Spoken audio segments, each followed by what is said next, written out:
پہاڑیوں کے اوپر سورج ڈوب رہا تھا. یہ سرخ آفتابی گولا آہستہ آہستہ روپوش ہو رہا تھا اور افق پر سرخی چھا رہی تھی. آہستہ آہستہ یہ دن بھر کا جو سورج کی روشنی تھی وہ ختم ہو رہی تھی. تو میں کھڑے یہ چیزیں سوچ رہا تھا کہ اب ایک دن کا ایک لمحہ جب ختم ہو رہا ہے تو میں یہ سوچ رہا تھا کہ دن کا اختتام ہو رہا ہے تو اب گھٹا ٹوپ اندھیرا اس پوری دنیا کے اندر چھا جائے گا. تاحد نظر اندھیرا ہی اندھیرا ہوگا کہ ایک طرف جو روشنی تھی وہ ختم ہو رہی تھی اور دوسری طرف اندھیرا آ رہا تھا. لیکن تھوڑی ہی دیر کے بعد مشرق کی طرف سے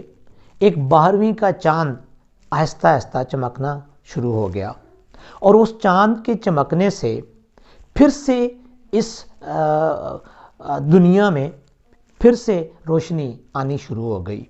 اور اس 12ویں کے چاند نے پوری تا حد نظر اس چاند کی روشنی نے ہر طرف اپنا نور پھیلانا شروع کر دیا.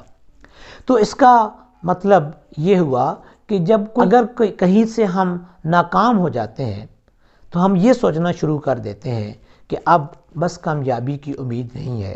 لیکن یہ نظام قدرت ہے کہ ایک طرف جب سورج ڈوبتا ہے تو دوسری طرف پھر سے چاند کی چاندنی جو ہے وہ پھر سے چمکنا شروع ہو جاتی ہے. یہ بات ہمیں اس چیز کی طرف راغب کرتی ہے کہ اگر ہم کسی ایک ناکامی سے گزرتے ہیں، اگر ہماری زندگی کے اندر کچھ مشکلیں آتی ہیں تو ہم ان سے گھبرا کر مت بیٹھ جائیں. ہمارے لیے اور رستے کھلے ہیں اور ہمارے لیے اللہ تعالیٰ کی ذات کوئی اور اس کا سبب پیدا کرنے والی ہوتی ہے. اور اللہ کی ذات ایک طرف انسان کو اگر کسی وجہ سے اس کی کامیابی اس کو حاصل نہیں ہو رہی ہوتی ہے تو پھر اس کے لیے کوئی اور رستہ کھول رہی ہوتی ہے. لیکن ہم اس بات کو سمجھ نہیں پا رہے ہوتے ہیں.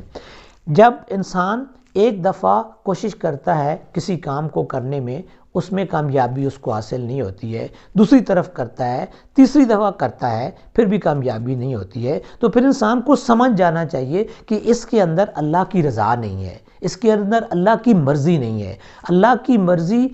نہ ہونے کے سبب سے اس کو کامیابی نہیں مل رہی ہے تو اسے اپنا رخ تبدیل کر لینا چاہیے. اس دنیا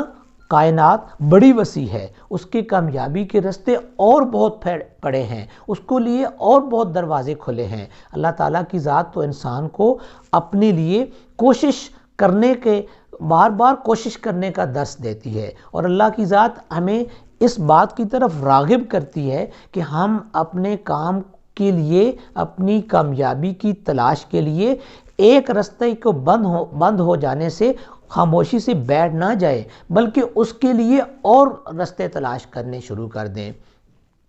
جب انسان ایک مسلسل کوشش کی طرف لگا رہتا ہے تو پھر وہ اپنا راستہ ضرور بنا لیتا ہے. بالکل اسی طریقے سے کہ جب پہاڑ کے اندر پانی بہنا شروع کرتا ہے اور اس کے راستے میں بند باندھ دیا جاتا ہے تو پھر بھی اس بند سے وہ پانی اپنا راستہ خود بنا لیتا ہے. اسی لیے انسان کو اگر اس کے راستے میں کوئی رکاوٹ آ جائے تو اس رکاوٹ کو رکاوٹ سمجھ کر بیٹھ نہیں جانا چاہیے، اس کو ایک آخری فیصلہ نہیں سمجھ لینا چاہیے بلکہ اس کے لیے اس کو کامیابی کے راستے تلاش کرنے چاہیے. اور جس طرح پانی اپنی رکاوٹ کو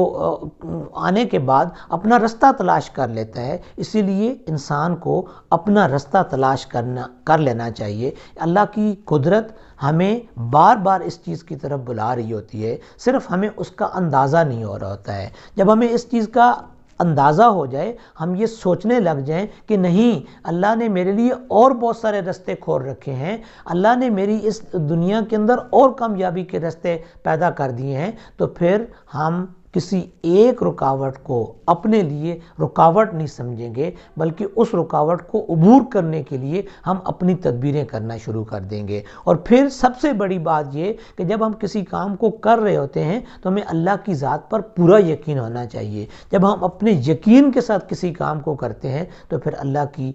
برکت، اللہ کی رحمت اور اللہ کا فضل اس کام میں شامل ہو جاتا ہے، اور اللہ کی ذات ہمیں کامیابیوں سے سرفراز فرما